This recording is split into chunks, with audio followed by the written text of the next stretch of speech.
What is an example of a human act? A. Breathing. B. Self-care. C. Shouting. Or D. Blinking of the eyes. Madali lang po itong intindihan. Ang sagot po natin is letter B, self-care. Bakit po? Dalawa lang naman po yan. It's a human act or an act of man. Paano po natin yan madaling intindihan? Ang human act po, ito po yung intentional mong ginagawa. No? Ang act of man, not intentional. Talagang nagagawa mo lang bilang tao. Halimbawa ng act of man, breathing, no? Every now and then ba pinag-iisipan mo, hihinga ba ako? Hindi. Hindi po. It's not intentional. This is an act of man, no?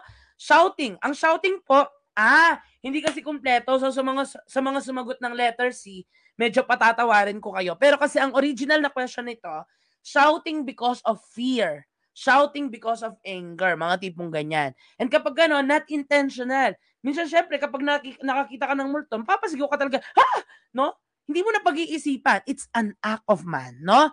And lastly, yung blinking of an eye, no? Iniisip mo po ba every now and then, pipikit ako. Ito, hindi ako pipikit. Ganyan. Hindi po, no? It's not an intentional act. It's an act of man, no? At syempre, kapag po sinabi nating intentional, yan po yung self-care. Pwedeng hindi mo siya gawin, pero pinipili mo siyang gawin. Because you know that it is very important. So this is a human act, okay?